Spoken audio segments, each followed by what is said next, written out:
Hi, my name is Elliot. मैं 14 साल का हूँ। टेल मी, क्या आपके पेरेंट्स एक दूसरे से प्यार करते हैं? वेल, ऑफ कोर्स वो करते होंगे, क्योंकि नॉर्मल फैमिली में ऐसा ही होना चाहिए, राइट? वो काइंड होते हैं और एक दूसरे की केयर करते हैं। लेकिन अगर इसमें से कुछ भी सच ना हो तो, अगर वो बस दिखावा कर रहे हो तो आप पूछेंगे how is that possible? Channel subscribe करें और मेरी स्टोरी देखें। मैं आपको अपने पेरेंट्स के बारे में एक सीक्रेट बताने वाला हूँ। उस वक्त मैं पहले ही कई सालों से अपने होम टाउन से बाहर एक बोर्डिंग स्कूल में पढ़ाई कर रहा था। मैं लगभग पूरे साल अपने पेरेंट्स के बिना रहता था और बस गर्मियों की छुट्टी में घर आता था। I know what you are thinking. अपने मॉम डैड के बिना रहने में कितना मजा आता होगा। कंप्लीट फ्रीडम, आप अपनी मर्जी से कुछ भी कर सकते हैं और आपको डांटने वाला भी कोई नहीं होगा। लेकिन आप गलत हैं। आपको वैसा केवल पहले महीने में फील होता है, फिर आपको घर की याद आने लगती है और आप दोबारा अपने मॉम डैड के पास जाने के सपने देखने लगते हैं। मैं फाइनली अपने पेरेंट्स से मिलने का वेट कर रहा था और फिर मैं हॉलीडेज में घर आ गया। My parents were so happy to see me. मैं फील कर सकता था कि वो मुझसे कितना प्यार करते थे। हम तुरंत अम्यूजमेंट पार्क गए और पूरा दिन वहीं पर रहे। हम रोलर कोस्टर पर गए, खूब हंसे और कॉटन कैंडी खाई। शाम के टाइम हमने डिनर टेबल पर बहुत देर तक बातचीत की। मैंने उन्हें अपनी स्टडीज के बारे में बताया और उन्होंने बताया कि उनकी लाइफ में क्या चल रहा है। I was happy to be back with my family. उसके कुछ दिन बाद मेरे डैड ने मुझे अपने साथ काम पर चलने के लिए कहा। वो हमारी सिटी के एक क्लिनिक में डॉक्टर थे। मैं वहाँ पहले भी जा चुका था, लेकिन तब मैं बहुत छोटा था। It was very cool there. Of course मैं तैयार हो गया, बस इधर उधर मत घूमना या कहीं भागना नहीं, उन्होंने कहा। वेल, पूरे टाइम उनके ऑफिस में बैठकर मैं बोर हो गया था और वैसे भी आप अपने बच्चे को अपने साथ काम पर बोर होने के लिए नहीं ले जाते। इसलिए मैंने उनके राउंड पर जाने का वेट किया और उसके बाद हॉल्स में घूमना शुरू कर दिया। It was very interesting. मैंने सोच लिया था कि स्कूल खत्म होने के बाद मैं डॉक्टर की पढ़ाई करूंगा। शुरू में मैं सोवेनियर की तरह घर ले जाने के लिए एक्सरे बनाना चाहता था, लेकिन मुझे समझ नहीं आया कि उसकी मशीन कैसे चलाई जाती है। मैंने हर तरह के मेडिकल इंस्ट्रूमेंट्स देखे। उन्हें देखकर ऐसा लग रहा था कि उन्हें सीधे हॉरर मूवी से लाया गया है। आखिर में मैं डॉक्टर्स को सर्जरी करते हुए देखने के लिए ऑपरेटिंग रूम में भी घुस गया था, लेकिन मुझे वहाँ से बाहर निकाल दिया गया। मैं हॉल्स में ही इधर उधर टहल रहा था और ज्यादा फन करने के तरीके सोच रहा था। फिर मैंने अपने डैड को प्रैंक करने का सोचा। ऐसा करने के लिए मैं चोरी से एक पेशेंट वार्ड में घुस गया और एक खूबसूरत लड़की के बेड के नीचे छिप गया। वो अपने फोन में बिजी थी, इसलिए उसने मुझे नोटिस भी नहीं किया। उसके बाद मैं अपने डैड के आने का वेट करने लगा। मैं अचानक बेड के नीचे से बाहर निकलकर उन्हें सरप्राइज देने वाला था। मैं ये इमेजिन करके मन ही मन हंस रहा था कि मेरे इस प्रैंक से वो कितना डर जाएंगे। मैं बहुत देर तक वहीं उनका वेट करता रहा और मुझे नींद भी आने लगी थी, लेकिन तभी वो सडनली अंदर आ गए। डैड उस लड़की के बेड के पास आए और धीमी आवाज में उससे बात करने लगे। Hi Jess, how are you feeling today? उन्होंने पूछा। बेबी, तुम मुझे बिल्कुल भूल गए हो। When will I see you again? उसने चिढ़ाते हुए पूछा। वो क्या बात कर रहे थे? मैं इतना ज्यादा हैरान था कि मैं अपने डैड को डराने के लिए बेड के नीचे से निकलना ही भूल गया। मैंने उनकी बातें सुनी। Could my father be dating that Todd? क्या वो डेट पर जाने की बात कर रहे थे? मुझे यकीन नहीं हो रहा था। डैड was cheating, लेकिन मेरी मॉम का क्या? उन्हें इसके बारे में कुछ नहीं पता था। अपने डैड की सच्चाई जानकर मैं शॉक्ड हो गया था और उनके जाने के बाद भी 1 घंटे तक बेड के नीचे ही बैठा रहा। मुझे यकीन नहीं हो रहा था कि ये सब सचमुच हो रहा है, इसलिए मैंने उनका पीछा करने का फैसला किया और मैं भी उसी टाइम पर क्लिनिक के कोर्टयार्ड में झाड़ियों में जाकर छिप गया, जिस टाइम पर उन्होंने मिलने का प्लान बनाया था। मेरे डैड बेंच पर बैठे थे। कुछ मिनट बाद वहाँ जेस भी आ गई। वो उनके पास जाकर बैठ गई और मेरे डैड ने उसका हाथ अपने हाथों में ले लिया। मैंने उन्हें धीमी आवाज में बातें करते हुए और एक दूसरे को स्माइल करते हुए देखा और आखिर में ही किस्ड हर, यानी वो सब कुछ सच था। But what was I suppose to do next? मैं ये सब अनदेखा नहीं कर सकता था, लेकिन मैं सीधे जाकर अपनी मॉम को भी सब सच नहीं बता सकता था।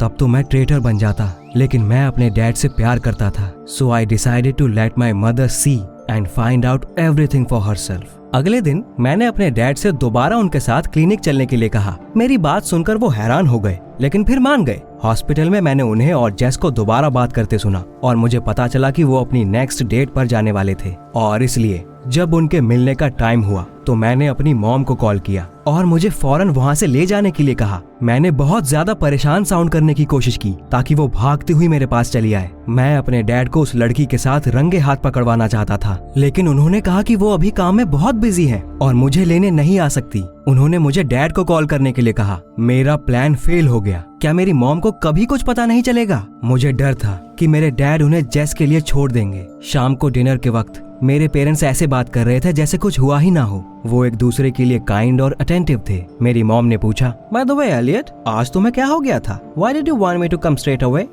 मैंने थोड़ा हिचकिचाते हुए डैड को देखा, लेकिन वो चुपचाप अपना डिनर कर रहे थे और उन्होंने कुछ सस्पेक्ट नहीं किया। मैं मॉम को उसी वक्त बता देना चाहता था कि मैंने डैड को किसी दूसरी औरत के साथ देखा था, लेकिन फिर मैंने वो सब सोचा जो उसके बाद होता। डैड शर्मिंदा होते और माफी मांगना शुरू कर देते और मेरी मॉम रोने लगती।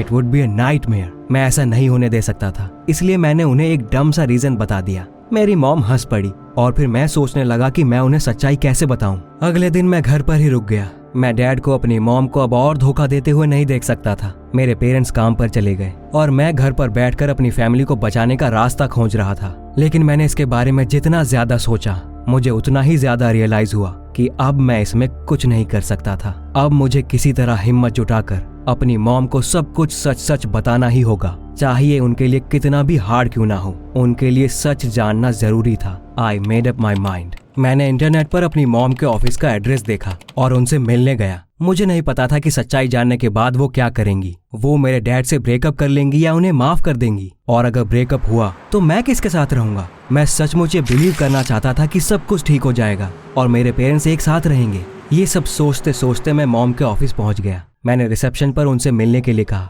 लेकिन सेक्रेटरी ने मुझे बताया कि वो अभी एक इम्पोर्टेंट मीटिंग में है और उन्होंने मुझे वेट करने के लिए कहा है। मैंने सोचा यहाँ मेरी मॉम काम में बिजी है और वहाँ मेरे डैड अपने पेशेंट्स को डेट कर रहे हैं। मुझे उनके लिए बहुत बुरा लगा। मैंने कहा कि मैं बाहर उनका वेट करूंगा और ऑफिस से निकल गया। मैं परेशान सा अपने ख्यालों में खोया हुआ रास्ते में टहलने लगा। ये सब मेरे साथ नहीं हो सकता था। After all I had such a good family. मैं पार्क में गया और सडनली मुझे वहाँ अपनी मॉम दिखाई दी। वो किसी लड़के के साथ बेंच पर बैठी हुई थी। मैंने ये बिल्कुल भी एक्सपेक्ट नहीं किया था। मैंने थोड़ा पास जाकर उन्हें देखा। वो किसी चीज के बारे में धीरे धीरे बात कर रहे थे और वो लड़का मेरी मॉम को गले लगा रहा था। What was going on? क्या यही उनकी इम्पोर्टेंट बिजनेस मीटिंग थी? और जब उस लड़के ने मेरी मॉम को किस किया तो मैं और बर्दाश्त नहीं कर पाया और वहाँ से भाग गया। मैं इतना ज्यादा हर्ट था कि मैं फूट फूट कर रो पड़ा। तो वो दोनों एक दूसरे को धोखा दे रहे थे। डैड किसी और लड़की को डेट कर रहे थे और मॉम किसी और लड़के को डेट कर रही थी। लेकिन ऐसा कैसे पॉसिबल था? Parents weren't supposed to do things like that.